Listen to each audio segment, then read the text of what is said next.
Hello my dear students, I welcome you all to Amazon Academy. आज हम अगली trick लेकर आए हैं जो कि बहुत बहुत ज़्यादा इंपॉर्टेंट है। खासकर अगर मैं एडवांस की बात करूं तो बहुत ज़्यादा क्वेश्चंस मॉडर्न फिजिक्स में न्यूक्लियर फिजिक्स वाला जो हिस्सा है उस पर प्रोबेबिलिटी बेस्ड क्वेश्चंस बहुत ज़्यादा पूछे जाते हैं। तो आज की जो ट्रिक है that is probability to find tricks to find probability of survival oblique decay in nuclear reactions, right. तो प्रोबेबिलिटी की अगर अपन पहले बात करें, जो मैथमेटिक्स में आप प्रोबेबिलिटी पढ़ते हैं, तो प्रोबेबिलिटी कैसे कैलकुलेट करते हैं? तो probability is always favourable number of events divided by total number of events. तो प्रोबेबिलिटी का जो जनरल एक्सप्रेशन है मैथ्स में, प्रोबेबिलिटी जिसको हम फॉलो करेंगे हमेशा ही आंख बंद करके, that is always equal to number of favourable events, number of favourable events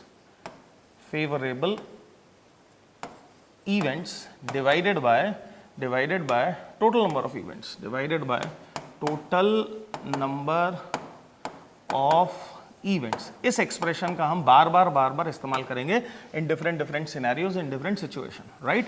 अच्छा जी, ये हो गई एक मेन बात, ठीक। अच्छा, रेडियो एक्टिविटी में हम सब जानते हैं अच्छे से by the law of radio activity. तो अगर मैं कोई रेडियो एक्टिव सैंपल की बात करूं जिसमें t इज इक्वल टू 0 पर n0 न्यूक्लियस थे, अनस्टेबल न्यूक्लियस थे n0, तो t इज इक्वल टू 0 पर n0 अनस्टेबल न्यूक्लियस थे t इज इक्वल टू 0 पर। और अब इसी को हम किसी t is equal to t time पर देखें, और अब इसमें जो अनस्टेबल न्यूक्लियस की संख्या है, काउंटिंग है, कंसंट्रेशन है, कोई भी नाम ले सकते हैं, अगर वो है n, तो n और n0 में जो रिलेशनशिप है that is n is equal to n0 into e to the power of minus lambda t, where what is lambda? It is disintegration constant। जो constant रहता है हम ऐसा मानते हैं, तो lambda is disintegration constant। Hence radioactivity में यही एकमात्र लॉ है जिसका हम इस्तेमाल करते हैं, n is equal to n0 e to the power minus lambda t। ठीक है भाई। अच्छा जी, फिर एक t हाफ का कंसेप्ट है, हाफ टाइम का कंसेप्ट है, जिसमें कंसंट्रेशन आधी हो जाती है, राइट। तो t का जो लैम्डा है और जो t हाफ है उसमें जो रिलेशनशिप होता है वो होता है कि अगर मैं t हाफ की बात करूं तो t half is equal to log 2 divided by lambda, और ये वाइसा वर्सा भी यूज हो सकता है। दैट मींस अगर मैं आपको लैम्डा दे दूं तो आप t हाफ निकाल सकते हैं, अगर मैं आपको t हाफ दे दूं तो आप लैम्डा निकाल सकते हैं, ये आप अच्छे से जानते हैं। और इसी रिलेशनशिप को अगर t हाफ के टर्म्स में लिखा जाए तो इसी रिलेशनशिप को हम एक और बहुत यूजफुल फॉर्म में कन्वर्ट कर सकते हैं, n is equal to n0 divided by 2 to the power t by t half. ये तीन चीजें हैं जो हमें अच्छे से पता है, जिनका हम इस्तेमाल करने वाले हैं। अब प्रोबेबिलिटी बेस्ड क्वेश्चंस कैसे बनेंगे उसको थोड़ा सा समझते हैं। जैसे t इज इक्वल टू 0 से t is equal to t के बीच मान लेते हैं क्वेश्चन पूछता है कि what is the probability of survival of a nucleus. t is equal to 0 से t is equal to t के बीच what is the probability of survival of a nucleus. तो इसका ये मतलब हुआ कि t समय पर जो अनडिकेड न्यूक्लियस है उसमें हमारा न्यूक्लियस होना चाहिए। हेंस जो नंबर ऑफ फेवरेबल इवेंट्स हैं वो हो गए n, और टोटल नंबर ऑफ इवेंट्स हो गए n0। Hence n bye n0 अगर मैं कर दूं तो क्या t टाइम में किसी न्यूक्लियस के सर्वाइव करने की या सर्वाइव होने की प्रोबेबिलिटी निकल आएगी, राइट। तो probability of survival in time t would be equal to n divided by n0, और n का एक्सप्रेशन रख दूं मैं n0 e की power of minus lambda t, तो that would be equal to e to the power of minus lambda t, right. तो probability of survival in time t is e to the power of minus lambda t, right. 0 से लेके t के बीच, 0 से t का time interval लिया है मैंने, 0 से t टाइम इंटरवल में सर्वाइवल की जो प्रोबेबिलिटी है that is e to the power of minus lambda t। इसी टाइम इंटरवल में अगर कोई मुझसे पूछता what is the probability of a nucleus to decay in a time interval of 0 से t, तो probability of decay time interval वही है 0 से t टाइम इंटरवल में, what is the probability of decay, तो हम 1 में से माइनस कर दें, ये सर्वाइवल की, ये अगर सर्वाइवल की प्रोबेबिलिटी है तो डीके की प्रोबेबिलिटी कितनी होगी, 1 minus of e to the power of minus lambda t, that would be the probability of decay, है ना, किसी t समय में, राइट। तो थोड़ा बहुत हमसे इस तरह का टाइम देके सर्वाइवल डीके की प्रोबेबिलिटीज वो पूछ सकता है, तो दैट इज द ट्रिक। तो जो ट्रिक है वो ये सारी चीजें हैं जो मैं यहाँ बोर्ड पर लिख रहा हूँ, इनको हम ट्रिक की तरह देखें और इनको अपने दिमाग में रखें, तो फिर इस तरह के क्वेश्चन हम बहुत इजीली अटेम्प्ट कर पाएंगे, ठीक है जी। फिर हाफ लाइफ चूंकि बहुत आसान चीज है तो हाफ लाइफ बेस्ड भी चीजें हमसे पूछी जा सकती हैं। जैसे कोई मुझसे पूछता है कि what is the probability of a nucleus to survive in 2 half life.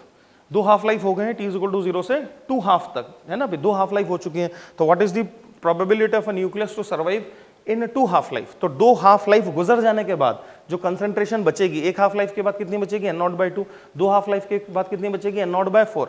Hence probability of survival 2 half life गुजर जाने के बाद क्या होगा, n0 by 4 divided by n0 which is 1/4। Are you with me, right. Hence एक अगर हम उसको भी एक फॉर्मूला बना लें, probability probability of a nucleus to survive n half life, n half life, मतलब n हाफ लाइफ हो चुकी है और अभी भी कोई न्यूक्लियस अनडिसइंटीग्रेटेड है, डीके नहीं किया है, तो उसकी क्या प्रोबेबिलिटी होगी?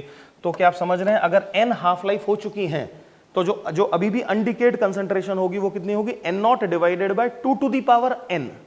तो n not divided by 2 to the power n divided by n not, which will give you 1 by 2 to the power n और 2 to the power of minus n। जैसे एक हाफ लाइफ सर्वाइव करने की probability कितनी? Half. दो half life survive करने की probability कितनी? 1/4, जो भी मैंने एज एन एग्जांपल लिया था, एंड सो ऑन। क्या इसी तरीके से हम डिफरेंट हाफ लाइफ को सर्वाइव करने की प्रोबेबिलिटी बना सकते हैं, ठीक है जी। तो वो आपसे ये भी पूछ सकता है। एक और बड़ी मजेदार बात पूछ सकता है, मान लेते हैं वो अगर हमसे कुछ ऐसा कहता है कि कोई न्यूक्लियस, मान लेते हैं शुरू से कुछ टी टाइम हो गया है और कोई न्यूक्लियस अभी तक डीके नहीं किया है, तो नेक्स्ट हाफ लाइफ में डीके करने की क्या प्रोबेबिलिटी होगी, राइट? तो मान लेते हैं कि इस समय कंसंट्रेशन है n, है ना, स्टार्टिंग कभी हुई होगी, और इस समय कंसंट्रेशन है n और अभी अनडिकेड न्यूक्लियस है, तो बताओ नेक्स्ट हाफ लाइफ में what would be the probability of decay? तो क्या नेक्स्ट हाफ लाइफ में n से n0/2 लोग रह जाएंगे, तो प्रोबेबिलिटी ऑफ डीके कितनी हो जाएगी? 1/2। Are you with me? Hence किसी भी मोमेंट ऑफ टाइम से अगर हम अगली हाफ लाइफ की बात करें तो probability of decay would be 1/2 and probability of survival also would be 1/2। That means पीछे कितना समय गुजर गया उससे कोई भी लेना देना नहीं होगा, कोई भी इस बात से कोई भी लेना देना नहीं होगा। अच्छा जी, एक और बड़ी मजेदार बात है, अगर हम इस इक्वेशन को देखें, n is equal to n0 e to the power of minus lambda t, ठीक है, तो n is equal to n0 e to the power minus lambda t. अगर इस इक्वेशन को देखें और इसको मैं डिफरेंशिएट कर दूं, तो अगर मैं इसको डिफरेंशिएट कर दूं तो I will get dn is equal to n0 e to the power of minus lambda t into minus lambda dt। That's what I will get. Now can you tell me what is dn? क्या dn is the counting of those nucleus which have disintegrated in the time interval dt? At time t, in a time interval dt, the number of nucleus that have disintegrated is given by dn. Hence, अगर मैं आपसे ये पूछूं कि what is the probability of a nucleus to disintegrate at time t in time interval dt? Concentration मैंने अभी fresh एक radioactive sample बनाया, 10 घंटे बाद 2 सेकंड में, अगले 10 घंटे बाद अगले 2 सेकंड में किसी न्यूक्लियस के डिसइंटीग्रेट करने की क्या प्रोबेबिलिटी होगी? अगर मैं आपसे ये पूछूं तो probability of a nucleus to disintegrate in time dt at time t, dt time interval t समय पर अगर है तो किसी न्यूक्लियस के डिसइंटीग्रेट करने की क्या प्रोबेबिलिटी होगी? तो क्या माइनस का साइन इधर ले आए, तो क्या माइनस dn, क्योंकि dn खुद नेगेटिव है, तो क्या dt इंटरवल ऑफ टाइम में जो न्यूक्लियस डिसइंटीग्रेट कर रहे हैं उनकी काउंटिंग कितनी है? Minus dn। Are you with me? Hence minus dn is representing what? Minus dn is representing the nucleus that are getting disintegrated in dt interval at t, है ना भाई? तो at time t in interval dt जो nucleus disintegrate कर रहे हैं वो है माइनस dn, और t समय पर जो न्यूक्लियस थे, जो सैंपल था हमारा, t समय पर जो न्यूक्लियस थे वो कितने थे? n। हेंस जो प्रोबेबिलिटी मैं आपसे पूछ रहा हूं क्या that would be equal to minus dn by n। That would be the probability of any nucleus to disintegrate in dt at t। तो माइनस dn by n की वैल्यू जरा निकाल लेते हैं। तो माइनस dn इज दिस, और इसको अगर मैं n से डिवाइड कर दूं तो n0 और e to the power minus lambda t cut जाएगा, क्या मिलेगा मुझे? Lambda dt। हेंस किसी dt इंटरवल में किसी न्यूक्लियस के डीके करने की जो प्रोबेबिलिटी होगी that is lambda dt। Interestingly यहाँ t का टर्म नहीं आ रहा है, हेंस पीछे के जो पास्ट इवेंट है क्या उससे कोई भी लेना देना नहीं है। हेंस किसी भी समय पर किसी भी टाइम पर अगले इंटरवल dt में जो प्रोबेबिलिटी होगी न्यूक्लियस की डीके करने की वो पीछे कितना टाइम गुजर चुका है क्या उस पर डिपेंडेंट नहीं होगी। और ये अगेन एक बहुत इंटरेस्टिंग और मजेदार ट्रिक बन जाएगी। क्या मेरी बात समझ रहे हैं? तो इस तरीके से हम प्रोबेबिलिटी बेस्ड क्वेश्चंस को बहुत मजे से देख सकते हैं और समझ सकते हैं। अब आइए कुछ एग्जांपल्स देखते हैं। Let us try to apply, जो भी हमने सीखा उसको अप्लाई करते हैं। देखो क्वेश्चन नंबर 1 देखो, पढ़ो जरा आराम से। तो क्वेश्चन कह रहा है particular nucleus in a large population of identical radioactive nuclei did survive 5 half life. तो already the nucleus has survived 5 half life, 5 half life गुजर चुकी हैं, अभी भी न्यूक्लियस अनडिकेड है। Then the probability that this nucleus will survive the next half life. बताओ फटाफट, oral question है। अगली हाफ लाइफ सर्वाइव करने की क्या प्रोबेबिलिटी होगी? हाफ। अभी समझाया था, पीछे से कोई लेना देना नहीं है ना, पीछे से कोई लेना देना नहीं है। तो किसी भी इंस्टेंट ऑफ टाइम पर अगर ये आपकी कंसंट्रेशन है n और कितनी हाफ लाइफ गुजर चुकी है उससे कोई लेना देना नहीं है। अब अगली हाफ लाइफ में किसी न्यूक्लियस के डीके करने की जो प्रोबेबिलिटी होगी या सर्वाइव करने की जो प्रोबेबिलिटी होगी, क्या वो होगी? हाफ, है ना भाई। हेंस जो आंसर आ जाएगा वो आ जाएगा हमारा सी, और ये बहुत ही आसान होगा, राइट। अगला क्वेश्चन देखिए, a certain radioactive substance has a half life of 5 years, okay. Thus for a nucleus in a sample of the element the probability of decay in 10 years, तो हाफ लाइफ कितना है? 5 years, और कितना 10 years में? That means 2 half life में किसी nucleus के DK करने की प्रोबेबिलिटी चाहिए, किसी न्यूक्लियस के डीके करने की प्रोबेबिलिटी चाहिए। तो 2 हाफ लाइफ बाद मान लेते हैं इनिशियल कंसंट्रेशन थी n0, तो after 2 half life 2 half life बाद कितने न्यूक्लियस अभी भी अनडिकेड बचेंगे? कितने बचेंगे? n0/4, n0/4। हेंस कितने न्यूक्लियस डिसइंटीग्रेट कर गए होंगे? 3 n0/4। तो नंबर ऑफ फेवरेबल इवेंट्स, क्योंकि हमें प्रोबेबिलिटी किसकी निकालनी है? डीके की, हमें निकालनी है probability of decay. Hence number of favourable events कितने हो गए? 3 n0/4। तो फेवरेबल इवेंट्स हैं 3 n0/4 और टोटल नंबर ऑफ इवेंट्स हैं n0। प्रोबेबिलिटी कितना आ गया? 3/4, और ये परसेंटेज में उसको एक्सप्रेस कर रहा है, तो इट वुड बी 75%। तो आंसर हो जाएगा 75%। सही बात है। अच्छा जी, अगला क्वेश्चन देखो। Half life of radium is 1620 years, okay, so this is T half. Find the probability of a nucleus to decay in 5 hours in 5 gram radium. 5 hours में 5 gram radium है, तो बता दो कि what is the probability of a nucleus to decay. तो 5 hours is the interval of time and the T half is 1620 years. Can you see and do you understand that 5 hours is very less in comparison to the half life. Hence क्या इस 5 hours को dt जैसा लिया जा सकता है? अभी जो मैंने समझाया था कि इस 5 आवर्स को dt जैसा लिया जा सकता है ना भाई। हेंस dt टाइम में जो डीके करने की प्रोबेबिलिटी है वो क्या है? वो है lambda dt। Hence probability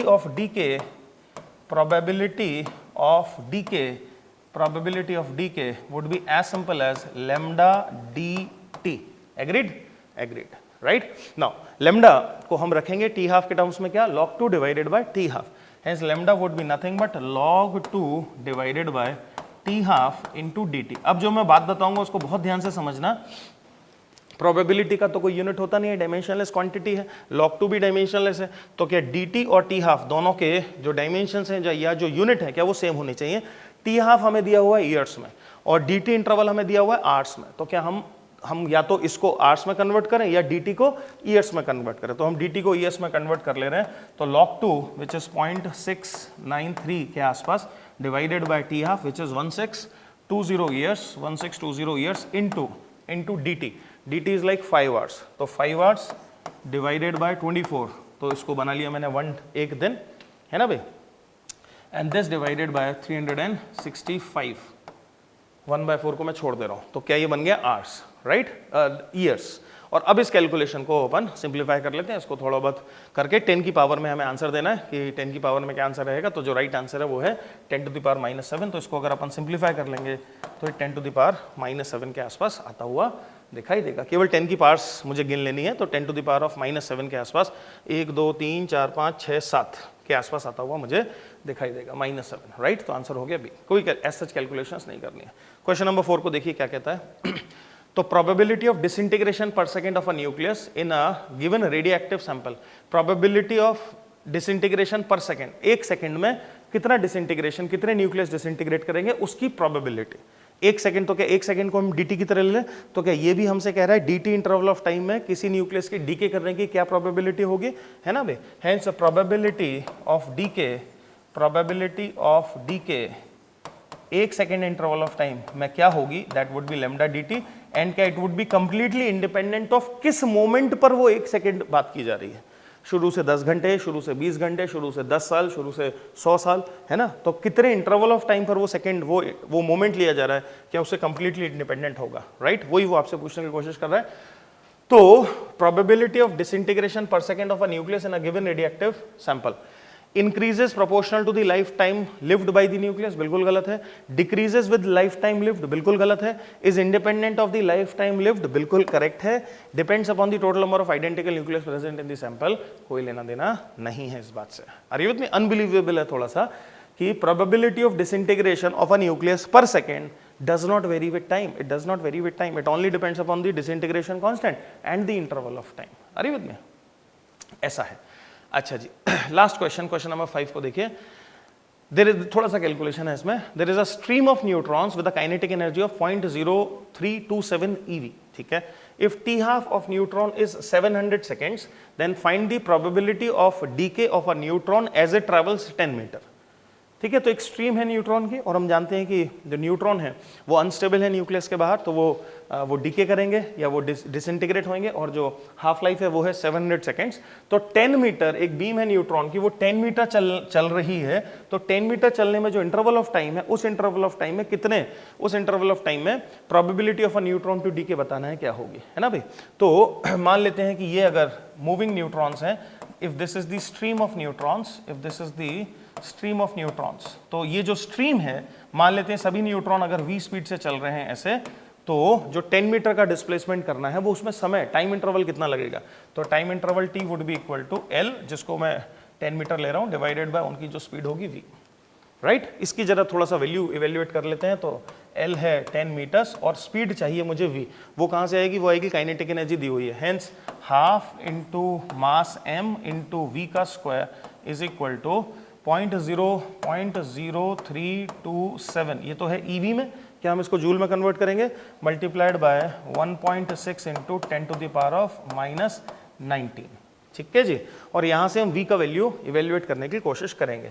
hence v square is equal to 2 times of 2 into 1.6 into 0.0327 into 10 to the power of -19 divided by mass का टर्म, और मास कितना है 1.67 into 10 to the power of -27. ठीक है. रफ कैलकुलेशंस मुझे करने हैं, तो रफली मैंने इसको इससे अंदाजन काट दिया. ठीक है जी. और ये है -27 और वो है -19, वो 27 ऊपर गया, तो ये -27 और -19 को मैंने कट किया, तो 19, 20, 21, 22, 23, 24, 25, 26, 27, तो कितना 8, तो 10 टू द पावर ऑफ 8 ऊपर आया यहाँ पर. अच्छा जी, ये है 0.032, इसको मैंने 2 से मल्टीप्लाई किया और दो जो जीरोस हैं वो उधर शामिल कर लिया, तो दिस इज अप्रॉक्सीमेटली कुछ 6.4 into 10 to the power of 6 के आसपास. ये है v स्क्वायर. हेंस यहाँ से जो v का वैल्यू आएगा, है ना भाई, यहाँ से जो v का वैल्यू आएगा that would be under root of that, तो 10 टू द पावर 6 से 10 टू द पावर 3 बाहर आ गया, इंटू अंडर रूट ऑफ 6.4. ठीक है जी. Under root of 6.4. तो 6.4 का जो अंडर रूट होगा उसकी रफ अंदाजन वैल्यू अगर हम समझें तो 6.4 की रफ अप्रॉक्सीमेट वैल्यू को अगर मैं देखूं तो इट वुड बी 2 से थोड़ा सा कहीं ज़्यादा होगा, है ना भी. 2 का स्क्वायर 4 है और 3 का स्क्वायर 9 है, तो 2 से कुछ थोड़ा सा ज़्यादा होगा, तो it would B approximately 2 point something, probably 2.3, 2.4, 2.5 ले लो, चलो 2.5 ले लेते हैं, है ना भी. 625 होता है उसका स्क्वायर, उससे भी थोड़ा सा ज़्यादा होगा, into 10 to the power of 3 अंदाजन अप्रॉक्सीमेटली. तो ये है v का ऑर्डर. अभी तो मैं केवल ऑर्डर समझा रहा हूँ. इसको मैंने अप्रॉक्सीमेटली यहाँ रखा 2.5 या 2.6 ले लो, into 10 to the power of 3. right. Hence it would be like 10 to the power of 1 upon 2.5 into 10 to the power of -2 seconds. Hence time interval छोटा है काफी, और 700 सेकंड का टी हाफ है. क्या इसको dt की तरह लिया जा सकता है? बिल्कुल लिया जा सकता है. तो probability of a decay of a neutron in 10 metres, तो क्या लैम्डा dt जो प्रोबेबिलिटी का एक्सप्रेशन था क्या उससे लिखी जा सकती है. Hence probability would be nothing but lambda dt. मैंने क्या इंश्योर किया? मैंने इंश्योर किया कि dt इंटरवल ऑफ टाइम छोटा है, तभी मैं इसका इस्तेमाल कर सकता हूं. और लैम्डा की value again log 2 divided bye t half. So this would be log 2 0.693 divided by t half, which is 700 seconds multiplied by dt, and dt is 1 upon 2.5, 1 upon 2.5 into 10 to the power of -2. सब seconds में सारे unit ठीक चल रहे हैं. ठीक है जी. इसको अंदाजन अप्रॉक्सीमेटली अगर हम सॉल्व कर लें तो ये कुछ 10 टू द पावर -5 के आसपास आ जाएगा, जो कि हमारा ऑप्शन नंबर है सी, जो कि इस क्वेश्चन का राइट आंसर बनेगा. समझ में आती है बात? तो थोड़ी सी कैलकुलेशन इसमें, तो कभी कभी थोड़ा बहुत कैलकुलेशन भी इस क्वेश्चन आ जाते हैं. ठीक है बच्चों. तो ये थी प्रोबेबिलिटी ऑफ न्यूक्लियर डीकेज और सर्वाइवल या डीके की प्रोबेबिलिटी, जिस पर काफी फ्रीक्वेंटली क्वेश्चन पूछे जाते हैं और बहुत आसान होते हैं. उम्मीद कर रहा हूं कि इस ट्रिक की मदद से अब आप क्वेश्चन अटेम्प्ट कर पाओगे, और जो आप एग्जाम लिखोगे उसमें आपको फायदा होगा, चाहे वो नीट का एग्जाम हो, चाहे वो मेंस का एग्जाम हो, चाहे वो एडवांस का एग्जाम हो. Thank you very much. Happy learning.